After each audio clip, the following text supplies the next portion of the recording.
Hello, YouTube audience, if you're watching this. This is the... Let me turn my light. Kirby 64 100% was the game that I was playing for January. If you don't know, I've not really put out a schedule per se, but I've been updating this as I go. Basically, at the end of every month, I'm revealing what the speedrun I will be focusing on for the next month is.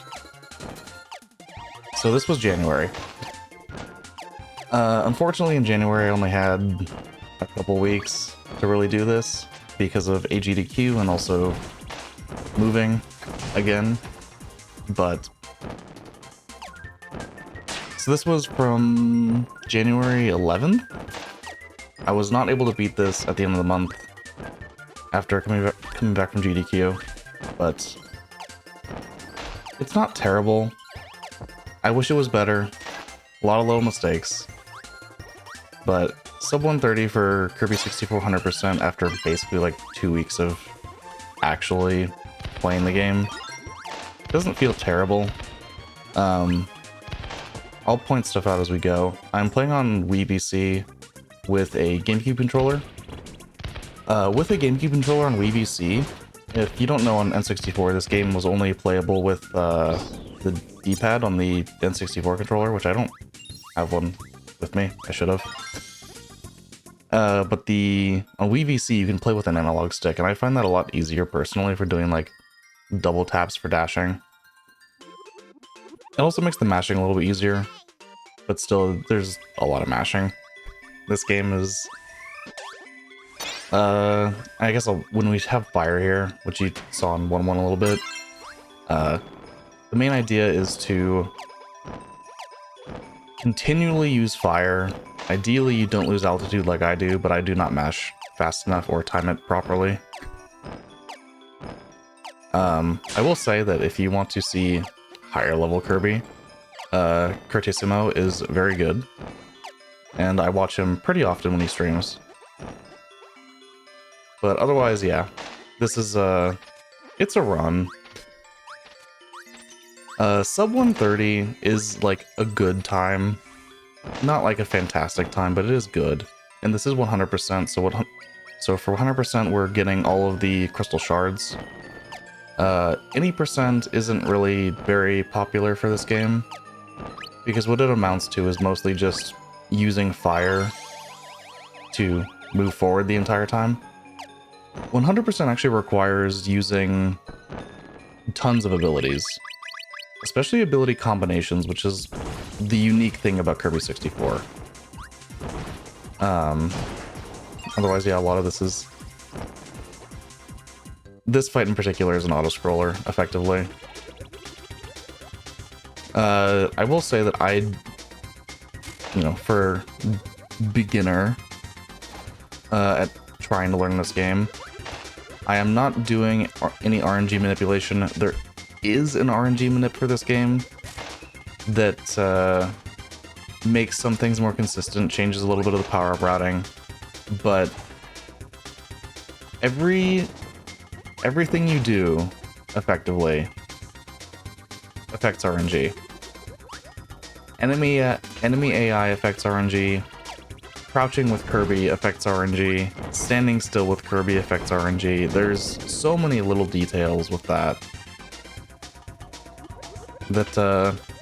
From what I've gathered from other people to play this game, generally, unless you have like a 108 or something, then learning the manip isn't very worth it.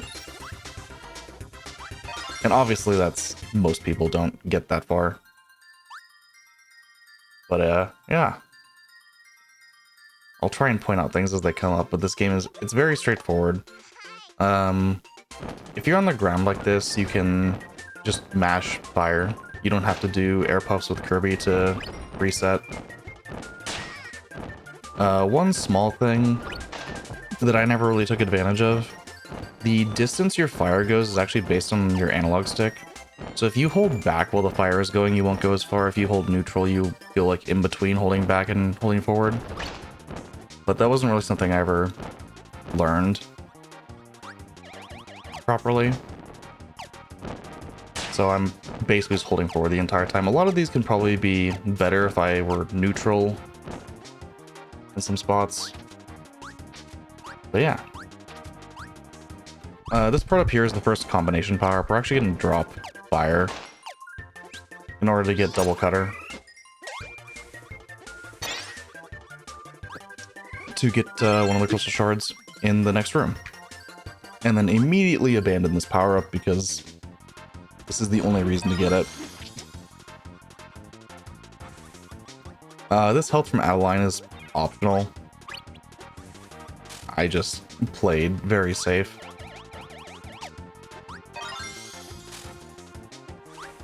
And up here I know that you can make it like all the way up, but I wasn't quite sure how. Like, I feel like it has to be based on your timing of your jumps. But that was something I never questioned about.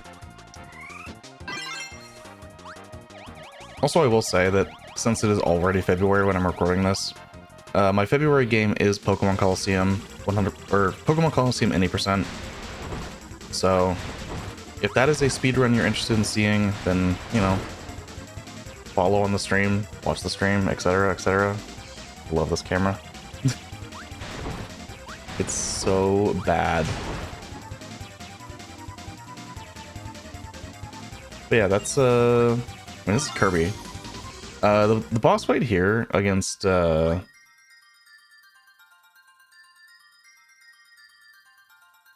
we go. The boss fight here against Wispy is pretty, honestly, it's kind of difficult. Not something I practiced super hard, but I should have. This was probably the next thing I would have practiced if I had more time to do runs.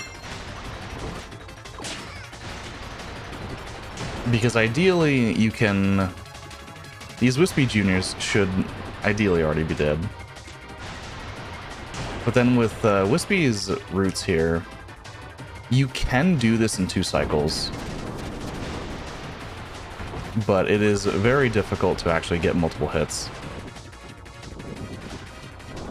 Some very precise timing on when to use double fire, and you want to use the backside of Kirby to get an extra hit in. Like right there.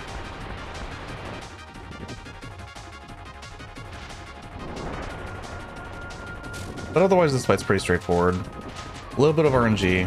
Actually pretty good RNG because Wispy is not doing his air puffs. So yeah, this is a 4 cycle. Oh, there's an air puff. I have not watched this run since I did it.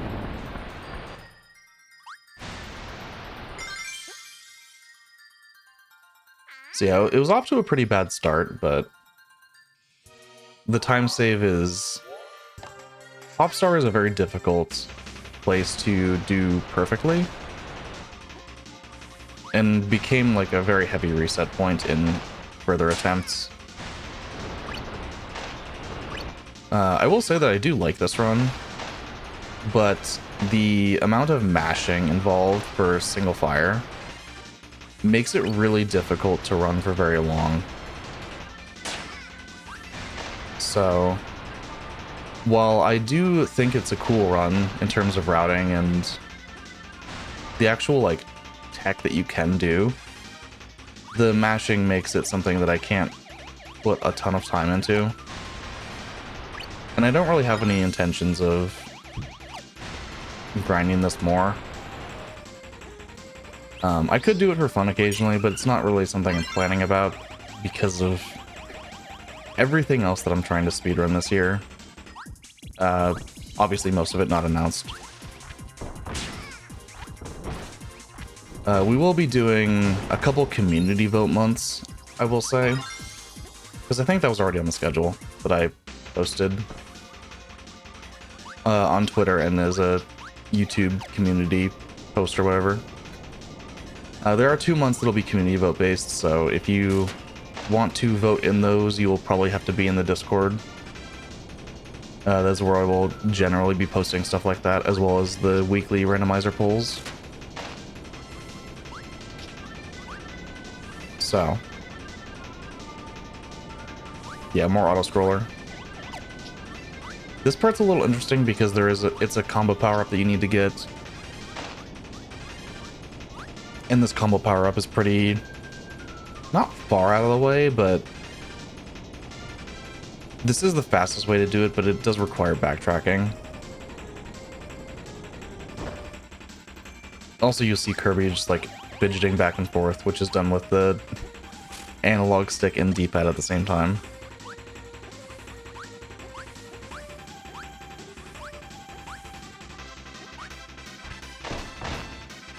Yeah, some of these strats are slow but safe, is basically how this is being played out.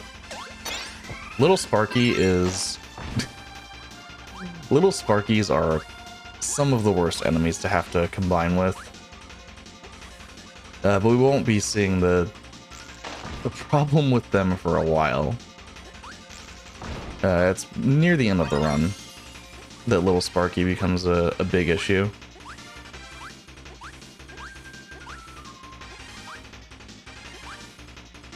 But yeah, Rockstar isn't too bad. Rockstar is pretty straightforward.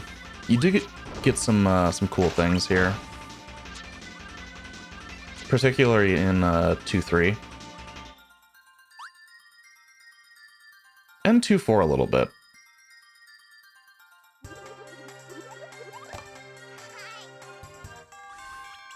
2-2 is again very straightforward.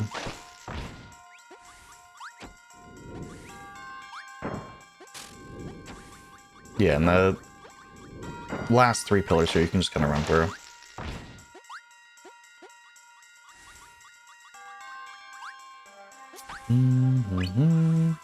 Just some free health to pick up. Health is pretty not hard to come by, but you don't always have it. And you don't always have easy access to refilling it.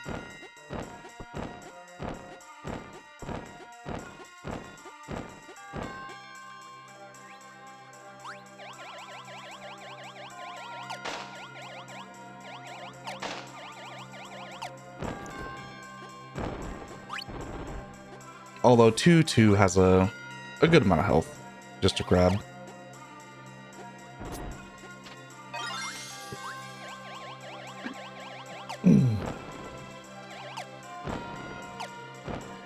Obviously you can't see my webcam from the actual run itself, but I can. I do record all of my runs and stream content with 2 audio tracks for the purpose of stuff like this. So one audio track is just game audio only, and the other one is the fully mixed audio.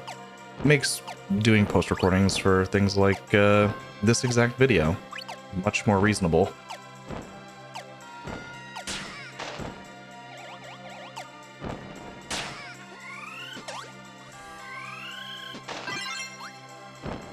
Yeah, pretty rough room. Mostly those nights, and losing too much altitude. And this I just go across the top because it's safer, and it's easier to not lose too much altitude and end up running into stuff.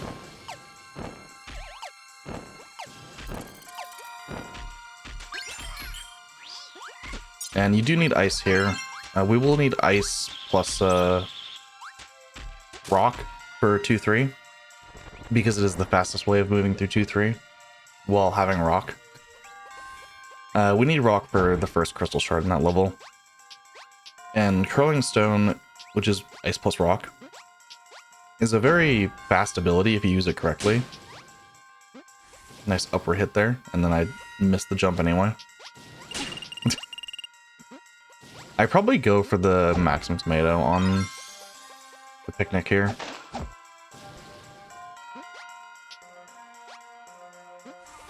Usually with the picnics you try and just end it immediately. But if you're really low health, I tended to try and just get the maximum tomato for safety, obviously. Losing power-ups is the hardest thing. Yeah, okay. Losing power-ups is the biggest issue with this category. Because when you lose a power-up, you have to go back and get it again.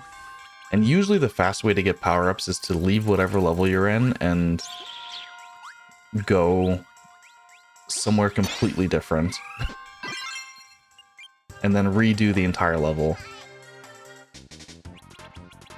So yeah, this is the curling stone. It has, I think, 3 or 4 different speeds it can go at, depending on if you jump. You're jumping, running, jumping with running momentum. A few different ways that this can go. But it's hard to do, like, consistently. But yeah, we need a rock there for the first power-up.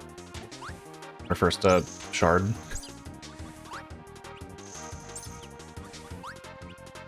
There's a couple levels where curling stones used, and this is just the first one. There's 2 others in World 4.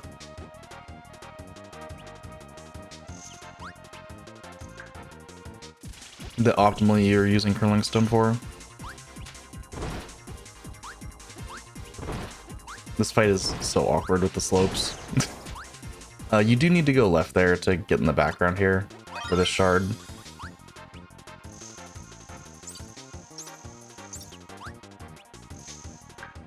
But yeah, otherwise this level's pretty straightforward, just kind of using the curling stone to get a little bit of extra speed. In places where it's comfortable, at least. Because yeah, optimally you can use the curling stone a ton here. But it is not very... It's not easy. Curling stone is probably some of the hardest movement in the game. But it is rewarding. If you are able to do it well. I think maybe not in this run. I think some of my World 4 movement with curling stone was felt pretty good about. But that might have been a different run. I don't remember too well.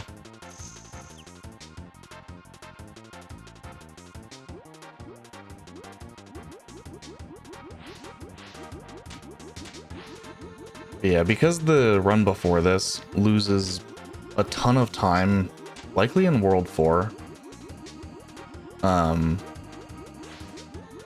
Any, like, bad beginning, like, yeah, it feels bad, but there are literal minutes to save later.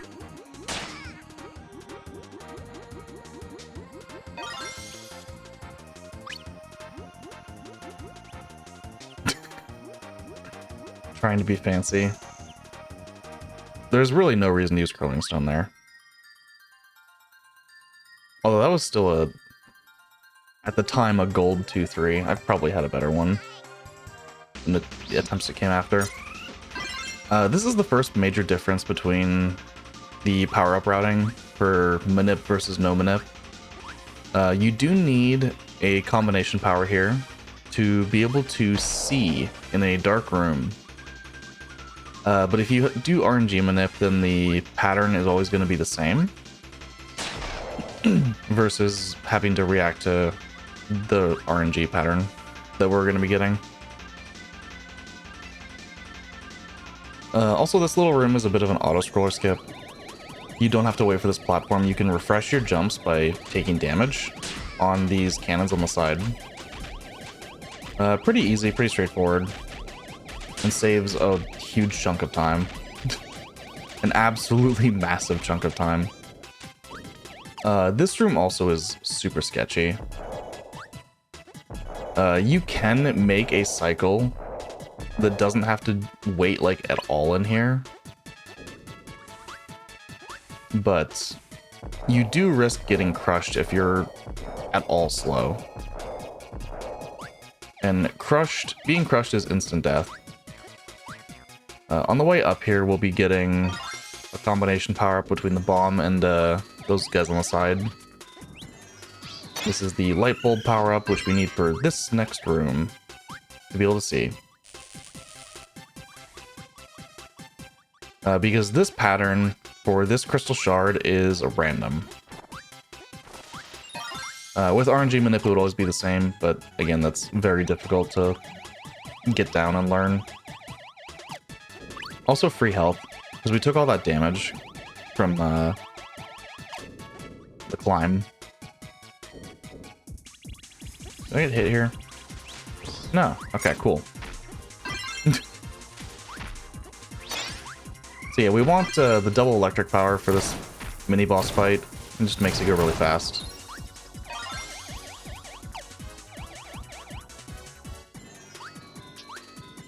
And also having a double power up for the Pix boss fight is very important for damage reasons. I don't know if the Pix fight in this run is particularly good, but we'll see. But yeah, that was a good gold on 2-4 for this route, I guess. Actually, the first time we're ahead. Yeah, and I have a minute of time save on Pix. I probably got like most of it, I'm guessing. But yeah, this opening to Pix is just a big auto-scroller, so... kind of get to sit and wait for him to become vulnerable.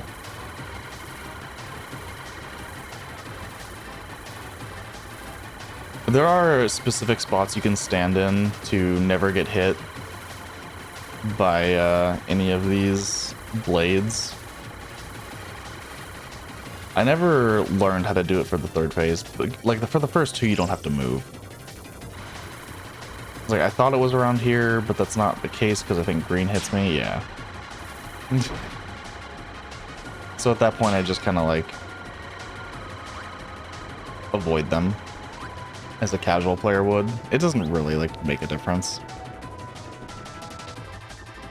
So we're hoping for a very specific pattern here, and I think Pix probably does it.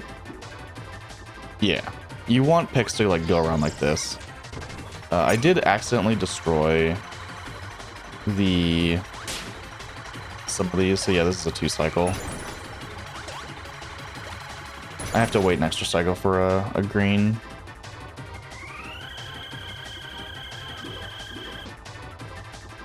But we got another good pattern.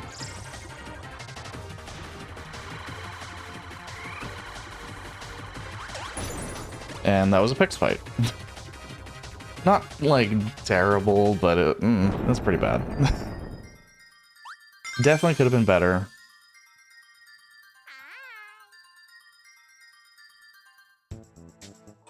But 48 seconds ahead out of Rockstar is very good.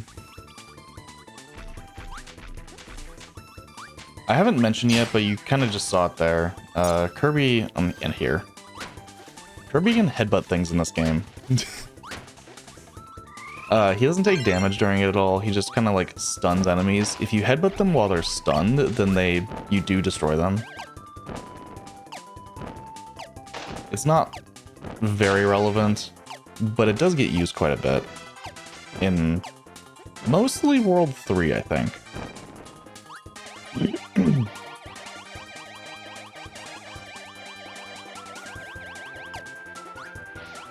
Yeah, this is just a quick climb.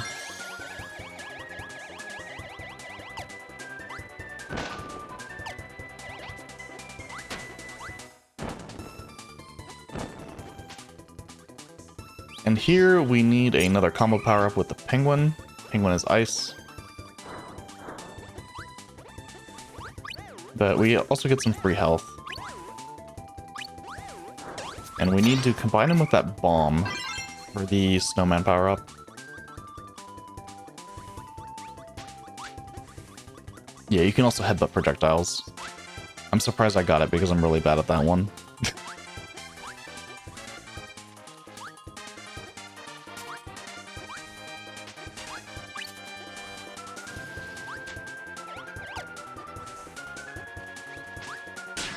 Yep.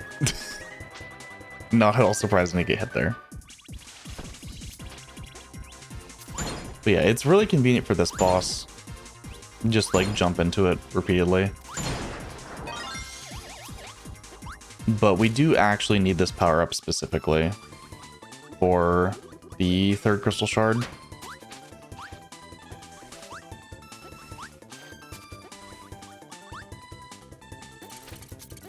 All the way down here. Yeah, you see these, the blue and black is to signify what power-ups you need. And if you didn't have this combo power-up, you just couldn't get that shard.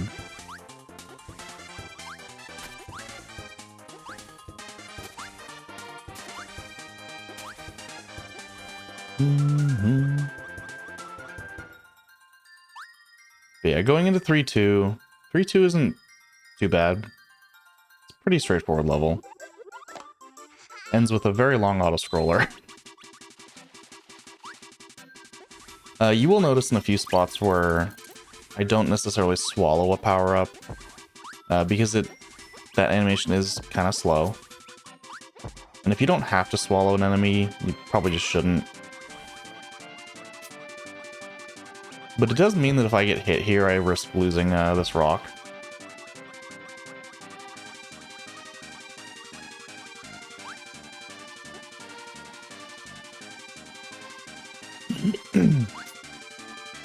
Is this the one where it happens? I think I die here.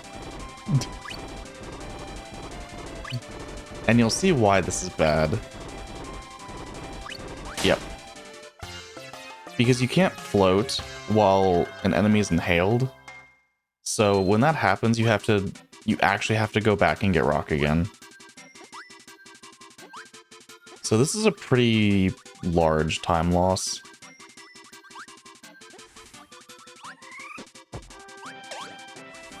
Make sure to spit the Poppy Bro the other direction, and then do it again. Enemies also respawn very quickly, as soon as they go off screen. As you just saw with the Poppy Bro.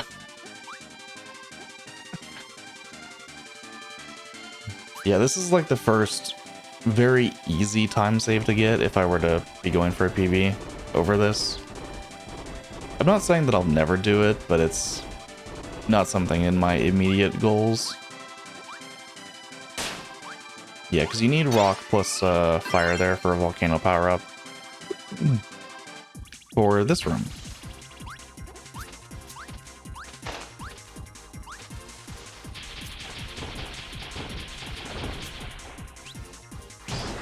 And a lot of the times, it is fast to destroy bosses or mini-bosses with a thrown power-up. It does a lot of damage. So, whenever it's reasonable to do so, it's a good idea to kill with that. This is just a big, long auto-scroller. I will point out how I know when the crystal shard's coming up. Because there is the one that's very obvious. This one's very obvious, just jump. But in the segment after this auto-scroller, there is a method that, to know basically when the last one's just about there.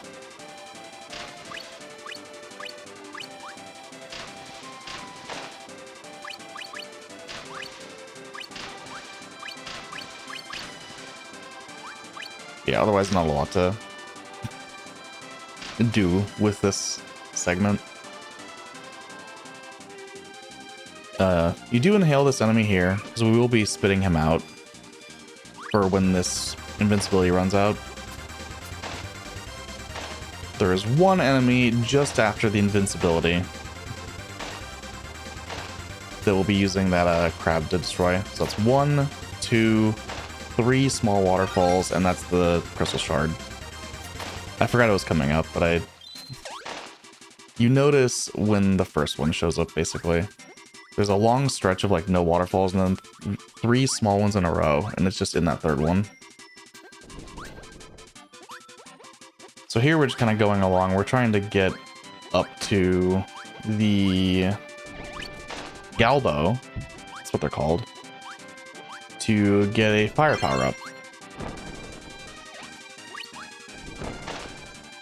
To ideally get through the rest of this segment.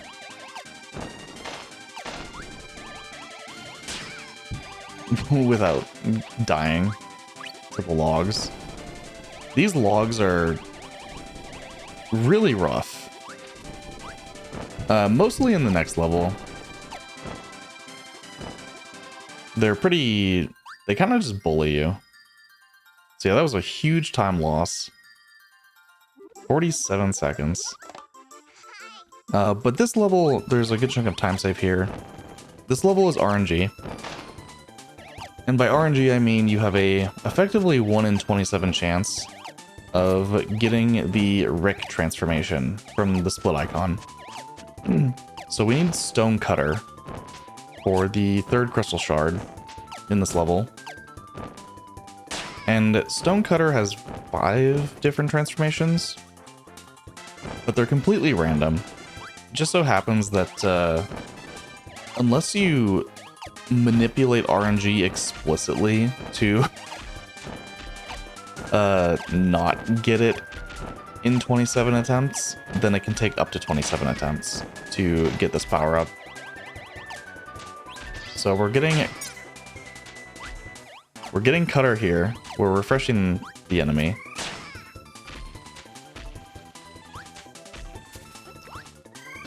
Because we first need Cutter Bomb. This is also not too bad. There is a Maxim Tomato that's very easy to get. Although it is a little concerning with the crabs. So this is a Bomb Fish. This gets us Cutter Bomb for the Ninja Stars. This will be the first crystal shard of the level. But yeah, at this point it's safe. There's nothing that can hurt us before we get the shard and the tomato.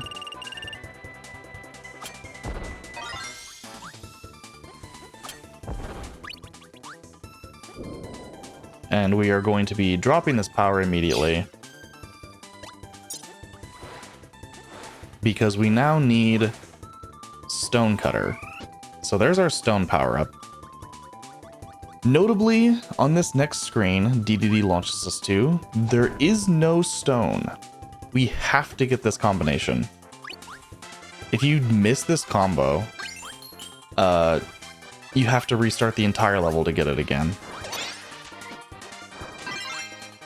But that is the fastest I've ever gotten that power up, and I don't think I have done it faster since.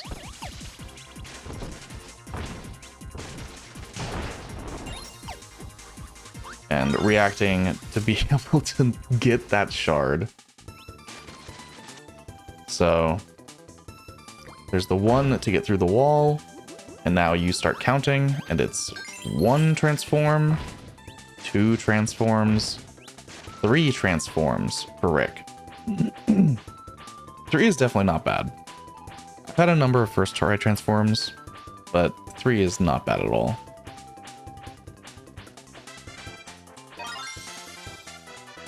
In RNG manip route, you would then transform into the little tiny bird here. Yeah, this is what I meant by these logs are terrible. These jumps are really tight to get off this before it starts tilting. So with RNG manip, you transform into the little bird, and it's faster than floating up with Kirby.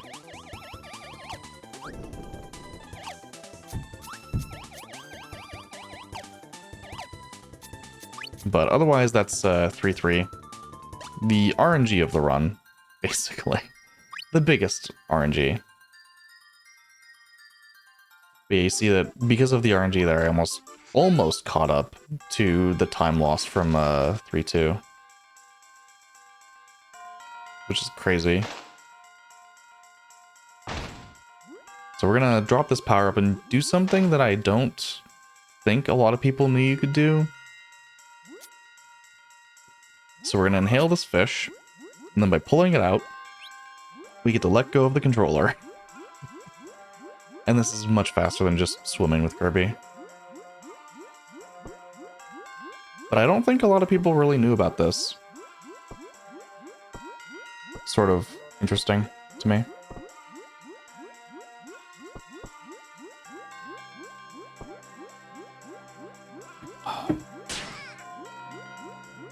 Oops.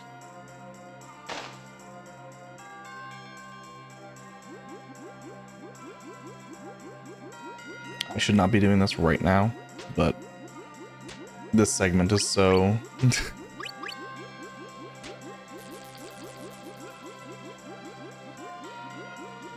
There we go. This segment is so straightforward for the most part. This room's a little tricky because it is forced forward momentum. And there's a crystal shard here. On the bottom of this. So you kind of just want to go all the way down. And then like hold down. You also want this bomb power up. Okay, there's a lot going on here. You want this bomb power up for the mini boss.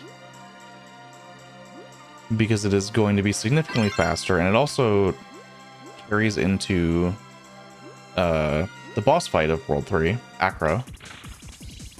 So ideally, you could do this all from the top, but sometimes it just doesn't go that well. You can, I found out on this run, I think, that you can stand on the side here, and this works really well as like a backup. I didn't know you could just stand over there, but that made things a lot better. These rocks are RNG. All of these flying rocks are pure RNG. You kind of just have to react to them. So I'm just kind of like ducking in and trying not to die.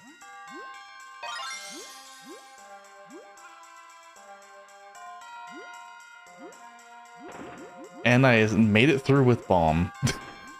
That is very nice. And that's massive time save. That actually makes up for the 3-2 time loss, like, entirely.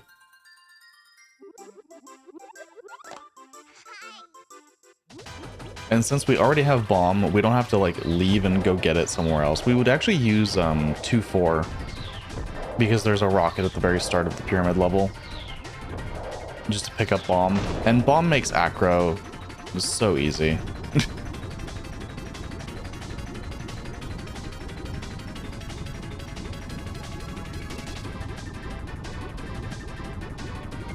Unfortunately, we are coming up on World 4. World 4 is probably the hardest part of the run.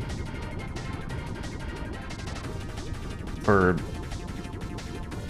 a few reasons, but I'll just mostly say it's for 4-2 specifically.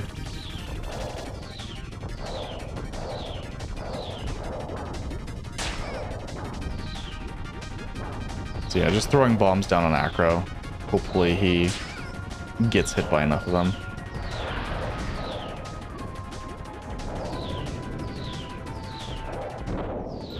Not a great fight, but it was acceptable.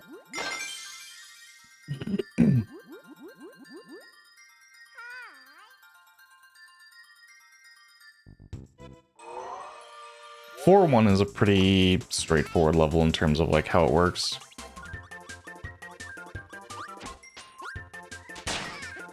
You don't really need to get any extra health in this first room, because the second room actually has quite a bit. So I think there's probably a few spots where I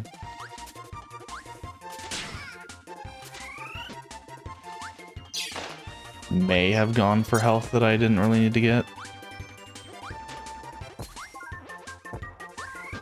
Notably, I think I was like tempted to try and go for that ice cream. Oh no, I didn't on this run. Okay. This might have been one of the first runs where I remembered that you just got so much health in this room.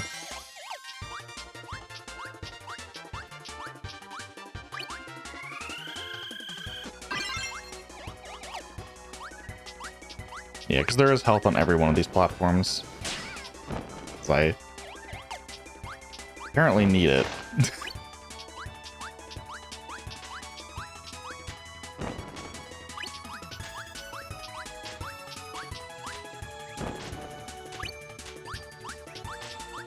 Yeah, not like a terrible room to get through. This room is a little tricky.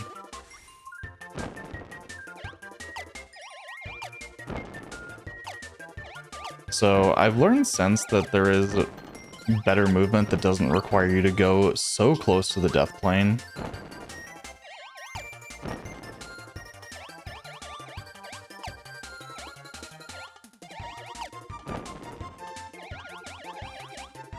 Yeah. Because you do run out of jumps very quickly. But there is movement on the vines that you can more safely get through that room. Because the death plane here is, like, deceptively close. So this is a pretty big chunk of time loss, dying in this room, and losing fire especially.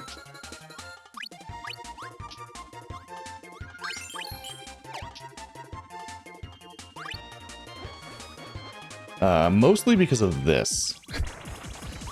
This Galbo mini-boss is terrible if you don't have a power-up. Yep. It says Fire Breath instantly destroys any projectiles.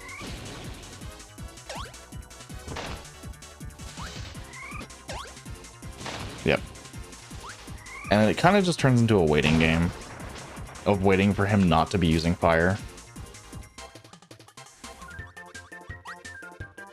This room without a fire power-up also means you have to run across the bottom.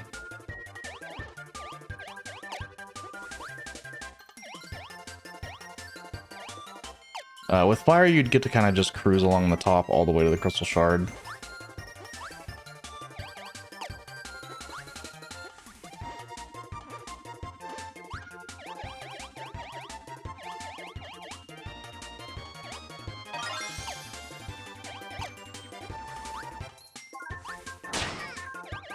And these Terries are a terrible enemy.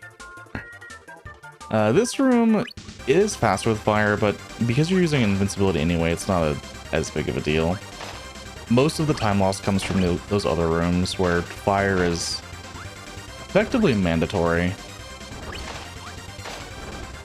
We are also dropping fire in this room anyway to pick up this rock power-up.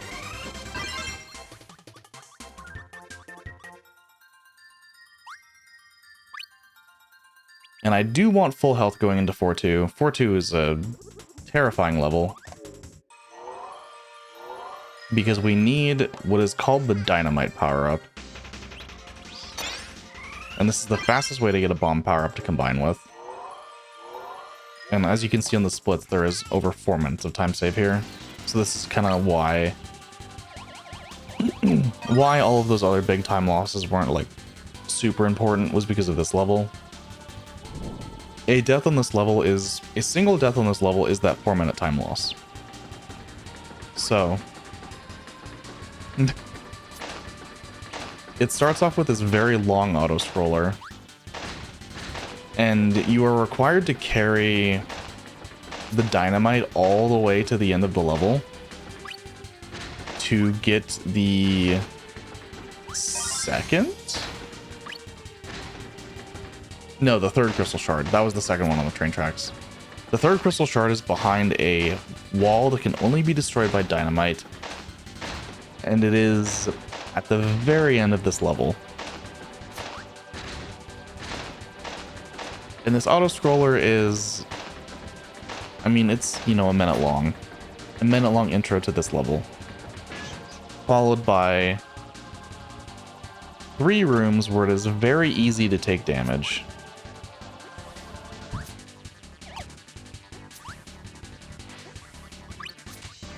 This one's a little tricky. I played it very safe.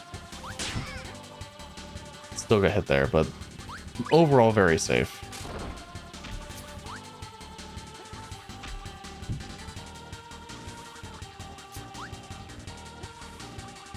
And the second room here is also very weird.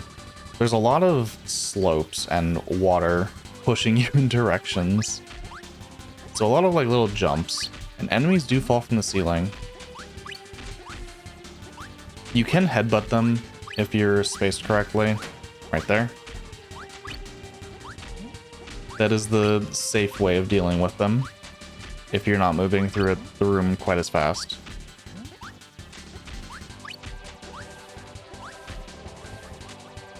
This room, though, is very precise. So full jump there, full jump there, short jump. Ideally, you can short jump there over the cutter. That guy surprisingly wasn't an issue. Yeah, I just did a slide kick for safety to not have to deal with that cutter. The wall is down here, so we throw the dynamite, put on the helmet by ducking, and grab the crystal shard and get out of this level.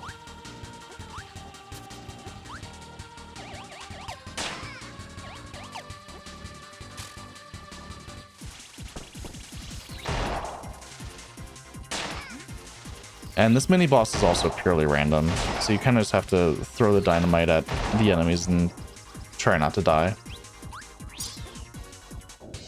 But you do get a free tomato here. And that was 4-2 for the most part. This level is easily like one of the biggest stress points for any individual part.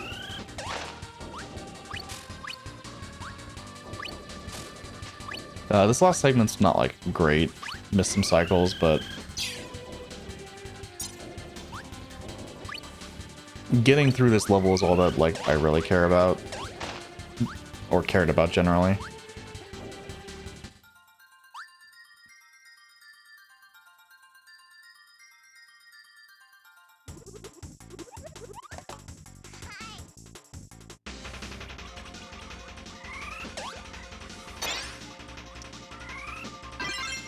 And here we pick up Drill. Drill is just for this first crystal shard in this level. And then we'll be immediately losing this power up. Although we will need it again later in World 6. 6? 5? 5.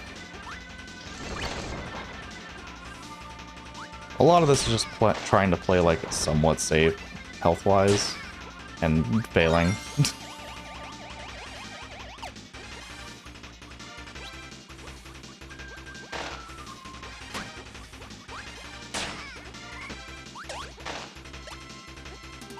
Okay, so we need ice here, and we need rock, because we're going to be using curling stone again. You wouldn't think these are rock enemies, but they are. And played a little safe with the combo there, just to not have it get destroyed.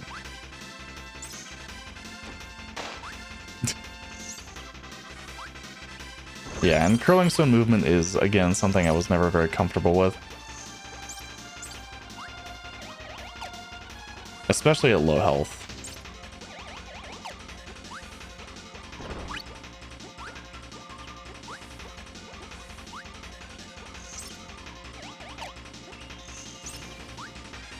Yeah, this level is really just about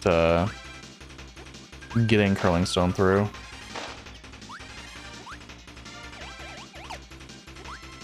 Not getting hit by the Terrys there. And this room is also RNG technically. Another puzzle. Umbrella is, I think, the worst one. Requires the most blocks destroyed to turn this into something that looks like an umbrella.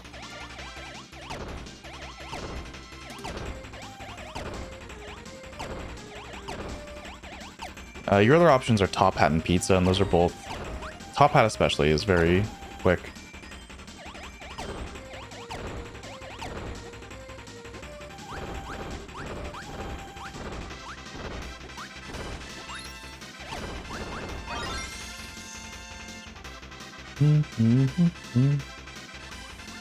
But yeah, we need this curling stone for 4-4 anyway, and picking it up in 4-3 lets us use it for movement. Fire would be better for movement in this level, but there's not really a good spot to get it. Well, no, there's plenty of gabos. There's plenty of good spots to get fire, but we do need curling stone for 4-4 regardless. We need an ice power-up. And curling stone is our favorite of the ice-related power-ups. Just for movement.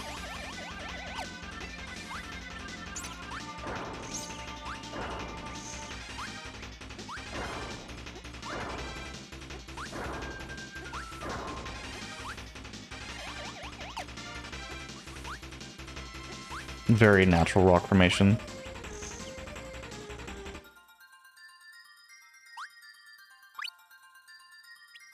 Probably went for the tomato just because 4-4 is scary. Wanting to have as much health as possible.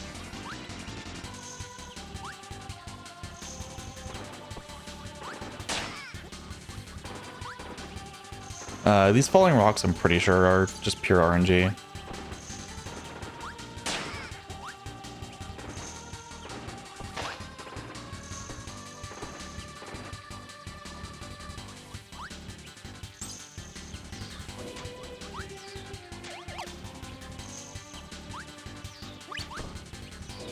Yeah, there's a little bit of health along the way. The use for this ice power-up is about halfway through the level. So the important point is kind of just to not lose it.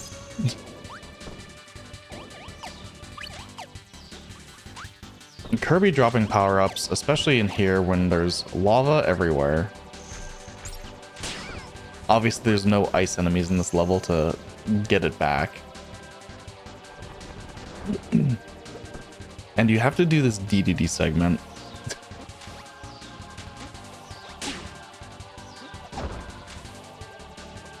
And DDD does not have a lot of ways to deal with the birds dropping stuff. So just kind of destroying everything with the hammer. You definitely don't have to, but it makes things a lot more comfortable. There is a crystal shard in, not this one, the next pillar. You have to destroy the top part of it.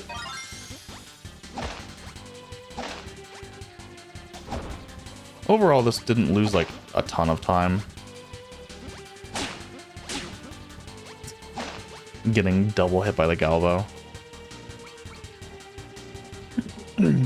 Just have to get through this next room with ice.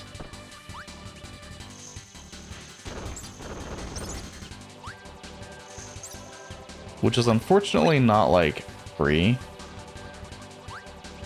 Mostly because of the birds.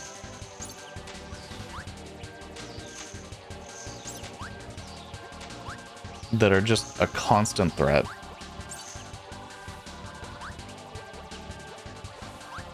Also, yeah, if you turn into curling stone too close to a block, you will bounce off of the block.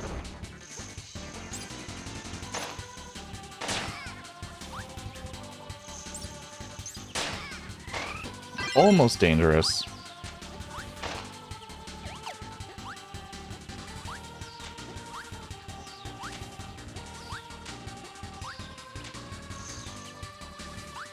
Almost really bad situation. Because I could have lost curling stone there if I was a little unlucky. Headbutting the dropping from the bird. Yeah, you need ice to break that. Which is, I think, one of the only spots that isn't, like, color-coded. And here we want double fire. Just for the speed. Speed and ease of use. Also having a double fire power-up means we can... Or a double power-up in general. Means we can easily break some blocks at the end.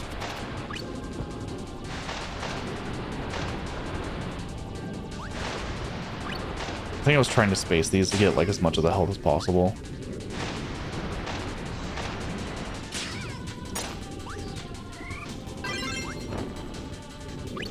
Yeah, lost the double firepower up to the lava, ironically. Easy way to get it at the end, though. Likely better than having single fire.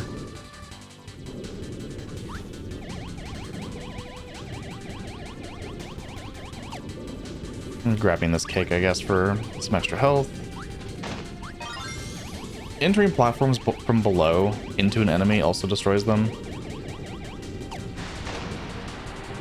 This silly attempt at getting the sandwich.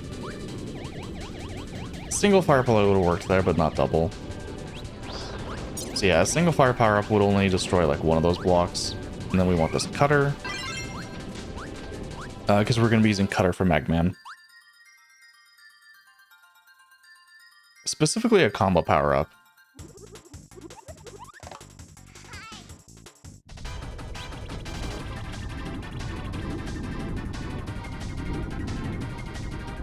So we want one of these.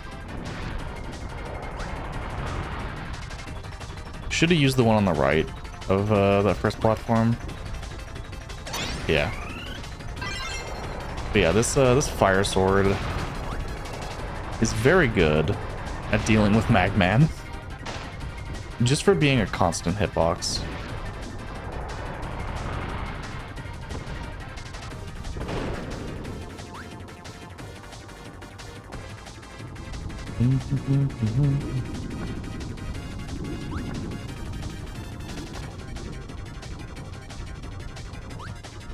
And we get to move on from World 4, Neostar.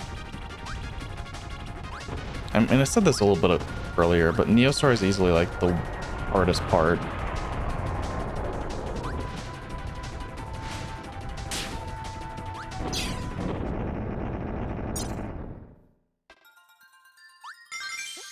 This entire world is easily one of the most difficult segments. You'd think that going into like World 5 is hard. Don't get me wrong, World 5 is still hard. But World 4 is run-endingly difficult. Mostly because of 4-2, but 4-4 also. Because of needing Curling Stone for so long. Be in a similar spot. And 5-1 is actually the return of single fire abuse. This entire level is just single fire just does it. Which is mildly unfortunate. But you do get a pretty long stretch of not necessarily needing single fire all the time to needing it here. It's really the beginning of this game that makes it very difficult. I would say Popstar and Rockstar make things, Popstar especially, makes resetting and doing attempts very draining for just like your hands to be mashing for the single fire techs.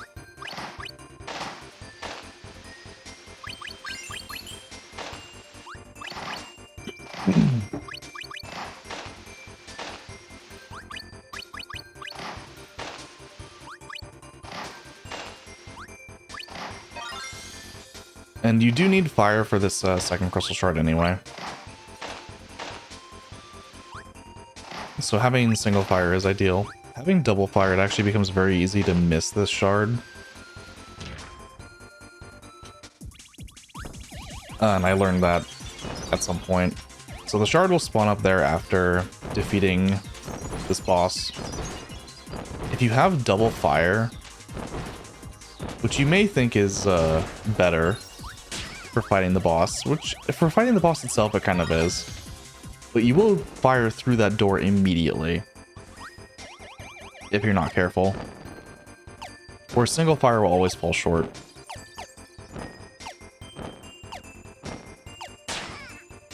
I'm surprised that air puff didn't hit.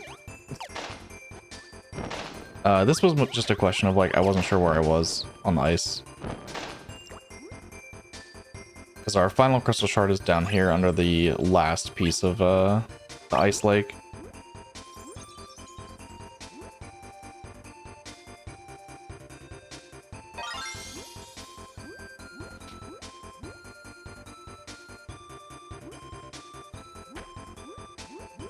And then the final segment of this level, you can cheese it by going really high really early. Which I probably do here.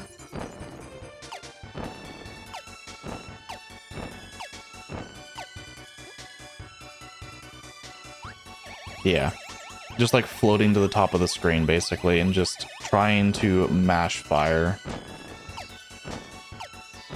you can get all the way to the end of the level. Eventually there is a hill here where you can refresh your jumps if you need to on one of these platforms.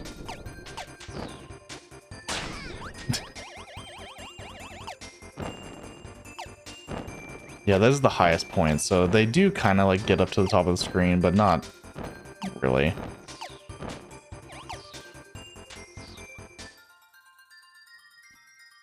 And then health for safety, yeah. 5-2 is probably the second or third, like, trickiest level. Just in terms of, like, needing specific power-ups.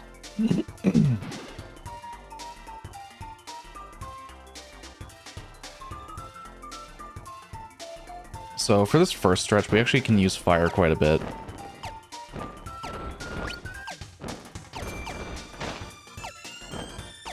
Just to kind of get through here. Ideally, you do go low here. Risk it, but the crystal shard's right there.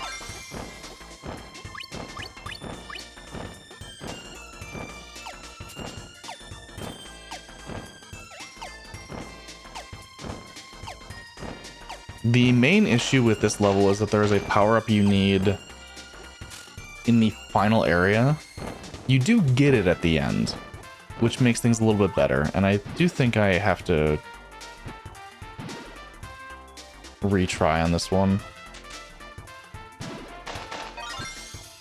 That shard there is probably one of the easiest ones to miss casually if you're just trying to go forward. One of them that aren't like power-up related.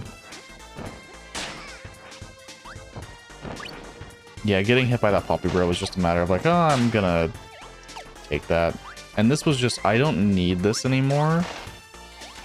I'm throwing away the fire power-up very soon anyway, so I'm not even gonna bother trying to get it back. Yeah, because right here is when you would drop it regardless. Because you need the needle.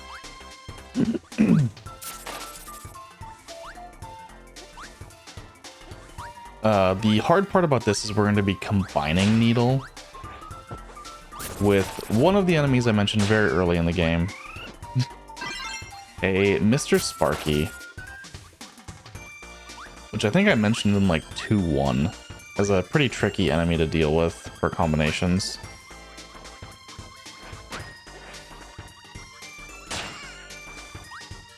Actually, I'm curious, do I even get there on this attempt? Or do I die?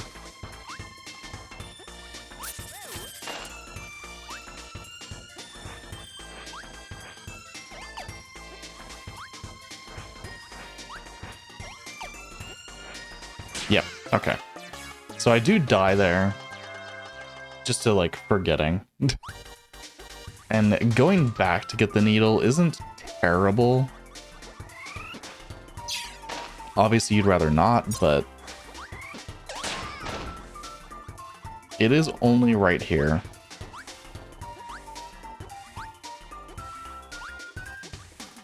So this is probably one of the bigger... I mean, there are probably 3 major time losses that I've been pointing out. There's 3-2.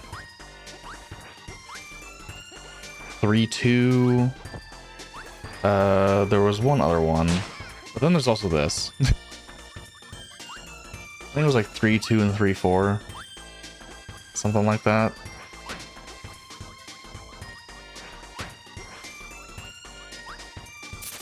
But this is definitely a big one, and I played this section a lot safer after.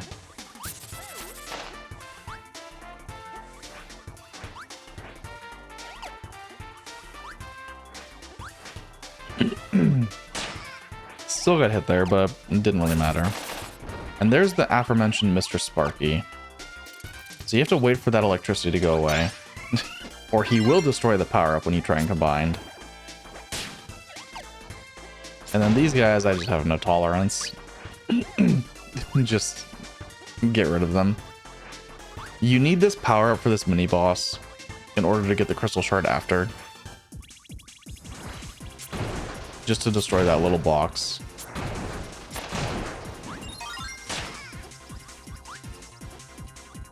And then I probably get the tomato here for safety. Yeah. My sum of best is 122 on the splits right now. And that is obviously like a pretty big gap between the actual PB that's being uploaded.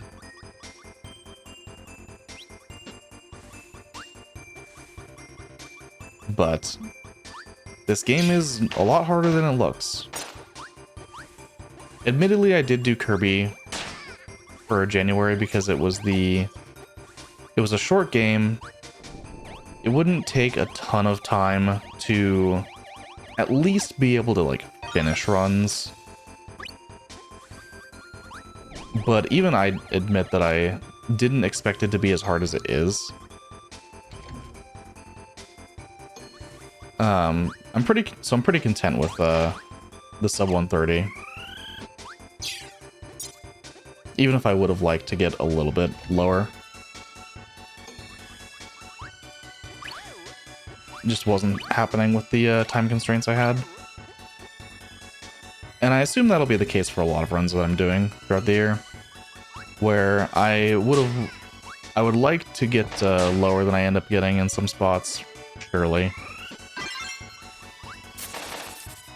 And maybe just with a month it just isn't enough to put into it.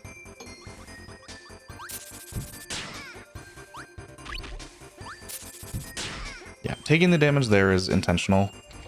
If you don't make the jump, at least you got over it.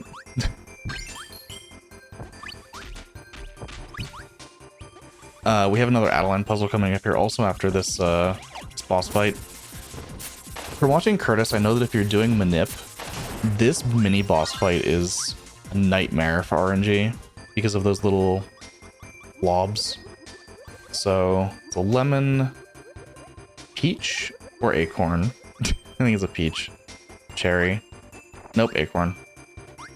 Can't tell. It's like, I don't know anymore. What's what?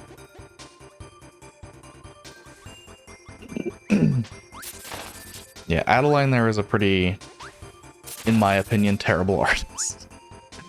It's pretty hard to tell what she's drawing, but you need to match the colors to the fruit.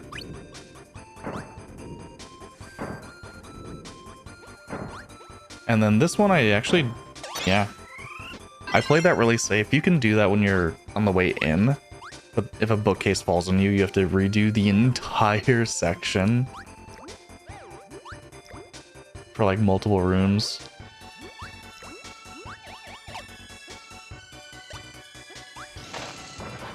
And we do need drill for 5-4.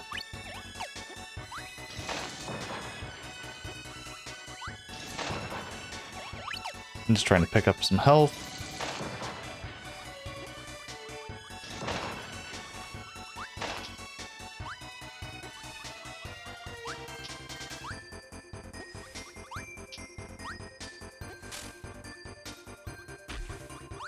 And then there's this cannon room here. Which the cannons always aim where you are when they shoot, but you can, that means if you're jumping, they'll never hit you.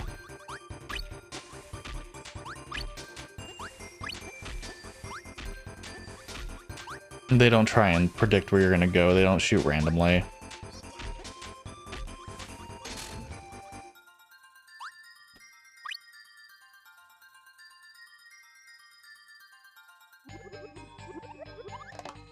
Decent gold. So 5-4. 5-4 is a very long level.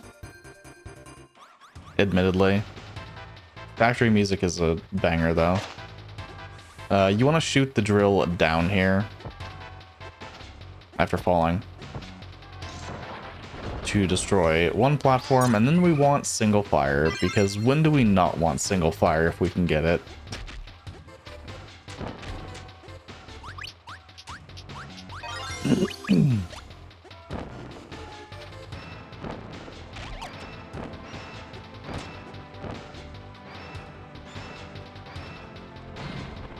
I likely will be revisiting a lot of these runs, either halfway through the year, end of the year, something like that.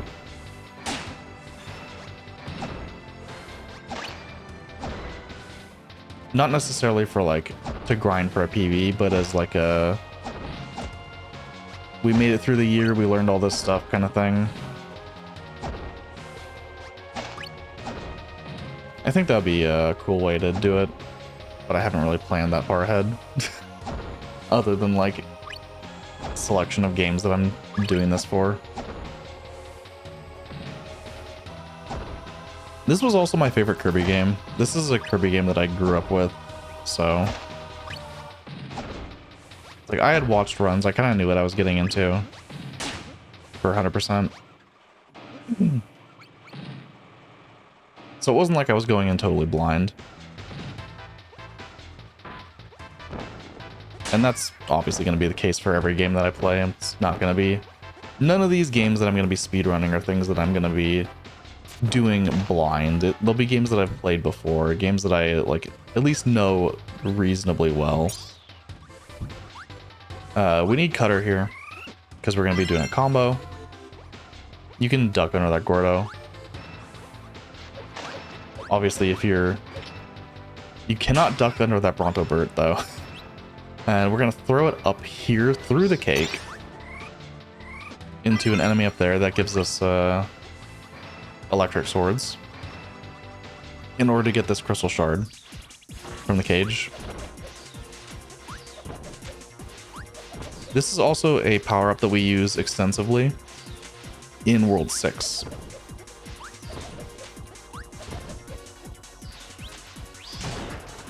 And you want to pick up single fire here, which I managed to do. If you wait too long, then those little lava bubble things will stop spawning. And this was just me waiting. This section's very tight. Single fire does make it go a little bit easier. And you can, like, make some of these cycles, but it is sketchy.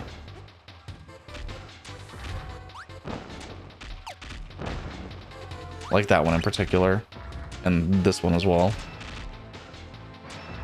I could have made it into the little pocket, but I was not wanting to redo this level at all. Also, yeah, you cannot make that cycle. It is not possible to make that cycle.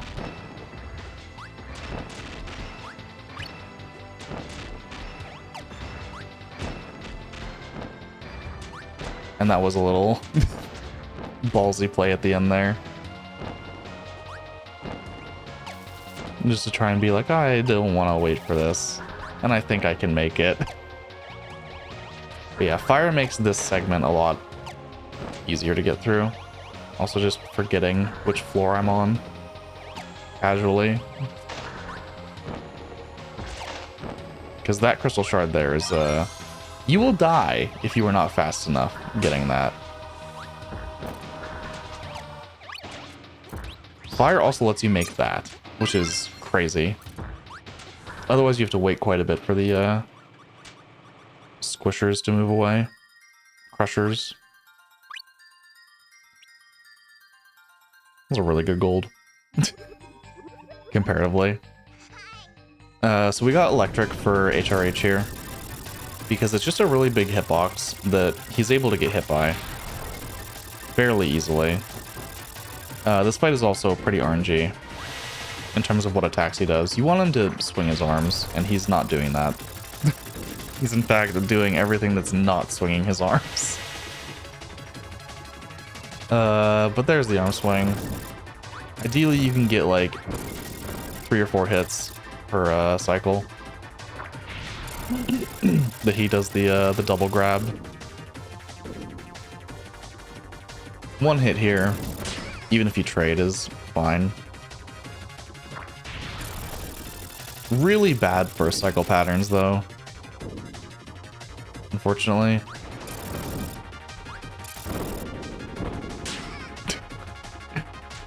But second cycle is fairly straightforward. You kind of just get to stand under him near the front of the ship and just press the B button.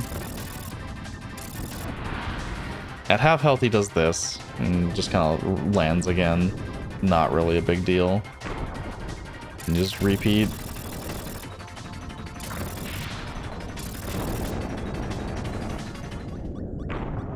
And then you get your crystal shard and you beat the boss, and he gave me really bad patterns, which apparently he had done in the previous PB also.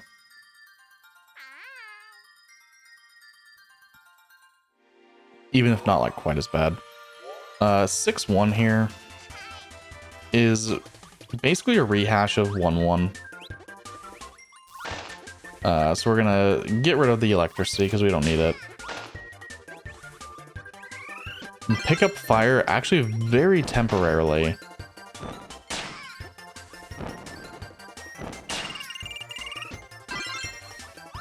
Except now it's gonna be very sketchy. Because what we want is we want needle. And these enemies give you needle. So we've seen those spike enemies like quite a bit. The knights. Because the needle here is able to hurt this mini boss as it's like in the ground going away. And that makes it very trivial. And we also need needle for the power-up, or not power-up, crystal shard. The third crystal shard in this level requires needle. And this needle combination is one of the worst, depending on which way that I do this. I think I might have done this the like very safe way. You're supposed to combine with this Poppy Bro optimally, but that is a very tight area. So this was a suggestion from Ice Blue to just combine with the one at the end, even if it loses you, you know, like it loses a few seconds, probably at most like 4 or 5. But we need that crystal shard and we don't need the power up after. We just need to like safely get it. So might as well just do the safe version. Going back in, we immediately need this electricity.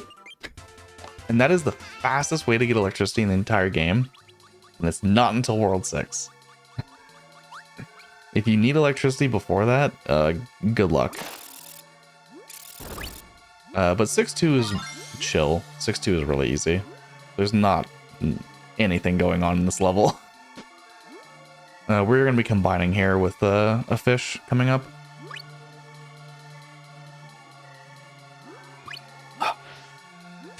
Because we do want our swords.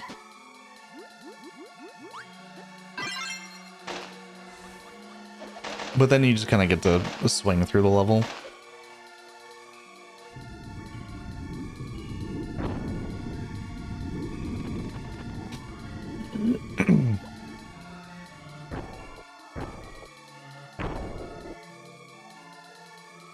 All very easy.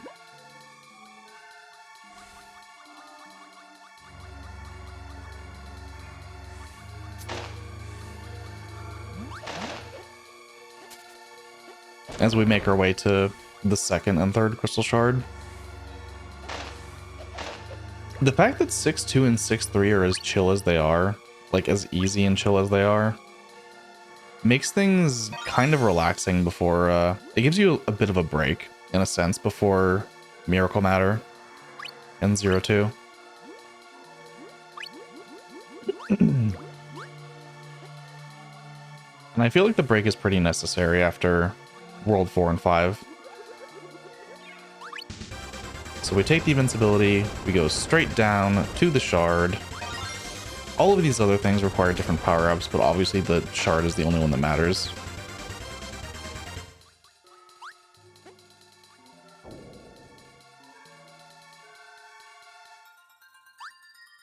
And then 6-3 is just a battle gauntlet. So it's a very straightforward level. We just kill every enemy in every room. And the double-bladed electric swords are very good for this. Silly mistake. You can't go back in to get the shard. You have to restart the level. So since it was the first room, at least it was the first room, it's only very minor time loss.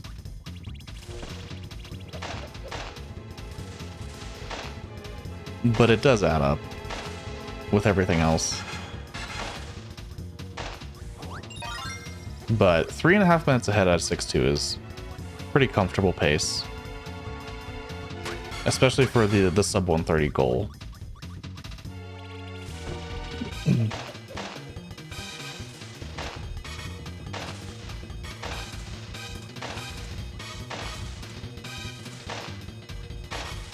Yeah, the second room isn't too hard. The third room is probably one of the most interesting ones. Just because of the crystal shard in this room is below the floor. And it's kind of marked that you need fire and, well, spike. Shoot the arrow. Get the shard. And then we can get our swords right back. It's just a really cool room to showcase like the different combos and stuff. And it's kind of what a lot of this is. A lot of this level is meant to like let you basically just pick what power-ups you want and kind of just go through them. And I think a lot of people probably tend to choose this one in particular. The electric swords are just so cool.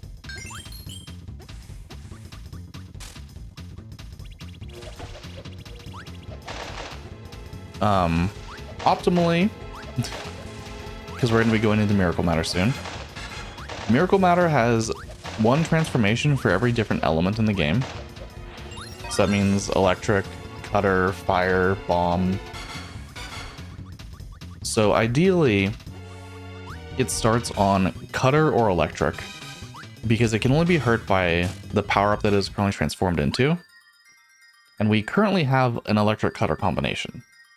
So we want it to ideally start in one of the forms we can actually do damage to. And it doesn't, it goes straight to needle. So we're gonna throw away our power-up and use the needle a little bit.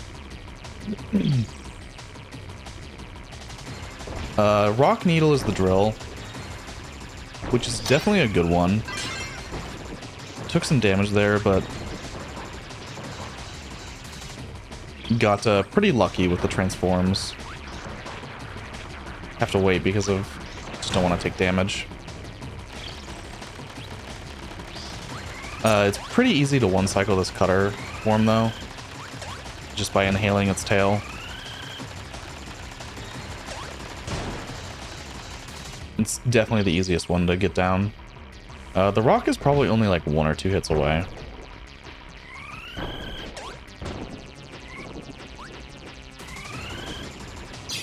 I missed anyway. Electric is actually very tricky, but I kind of figured out that by standing in this bottom left corner, it's pretty consistent what it does.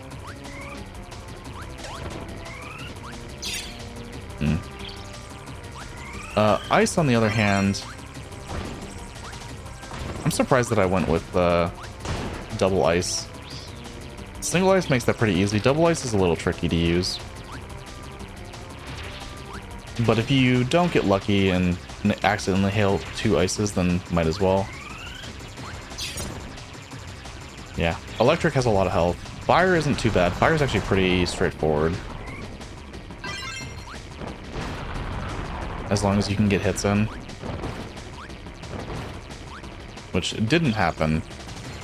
However, Bomb. Bomb is a really good ability against itself.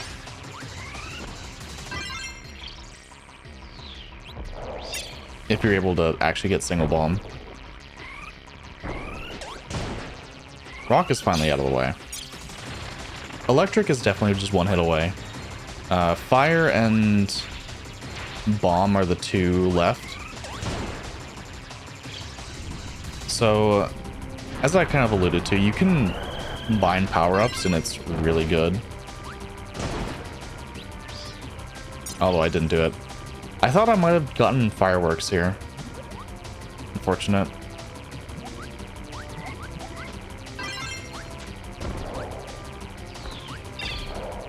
I mean, at this point, only bomb is left, so... Not a great Miracle Matter. Definitely could have been better, just by better combinations, or getting luckier. One of the two. But we have O2. So ideally, Miracle Matter ends on fire, which means you can fire through this room. But if it doesn't end on fire, you kind of just have to, like, walk. And it's pretty awkward with all these enemies here.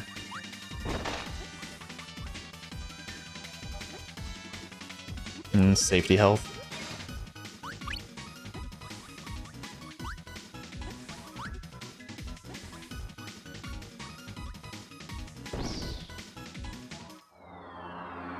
Zero 2 is mashing. That's the gist of it. Most of this boss fight is just mashing. So, mashing as fast as you can and hold, kind of like tapping down left to avoid his shots. And my mashing here was not very fast. So ideally you want to hit like the green thing coming out the bottom to actually do damage.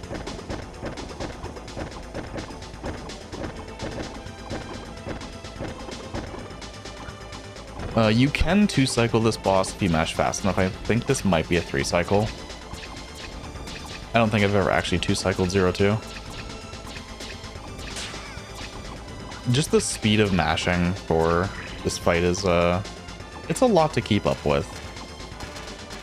For what is effectively like a nearly 2-minute fight. If you do it well.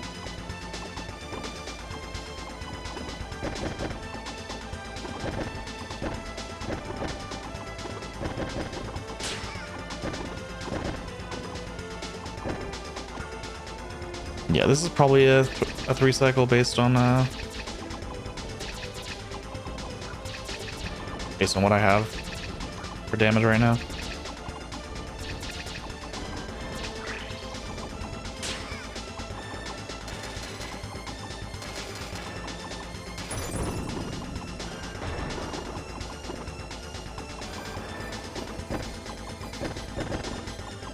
The time does end on final hit, which is a pretty hard split timing, especially when you're doing something as active as this. And dead. But yeah, that was Kirby 64 100%. Admittedly, I only had a couple weeks to work on this because of being gone for, 10 days for AGDQ. Saturday through Monday just wasn't at home. And then after I got back from AGDQ, I moved like 2 days later. So this wasn't, this game did not get as much time as I would have liked, but at the same time, I'm pretty content with at least getting sub 130 in the less than 2 weeks I technically had for it. It's not something I really intend on revisiting anytime soon. I'll probably give it some attention if we do like a 6-month, 1-year milestones. But yeah, this was that was the run. So if you like this format, like me going over these runs, which I plan on doing for all of my runs throughout the year that I do for this monthly challenge, consider dropping a sub or liking the video, etc., etc. And following on Twitch, because that's where I'm actually like actively speedrunning. I have no intention of doing multi-streams. I don't personally see the point. But if you want to keep up, I'm on Twitch almost every day of the week doing speedruns or randomizers. So thank you for watching. If you stuck it out through the end, I know this is a pretty short one. It's a short speedrun on purpose. And see you guys later. Thank you for watching.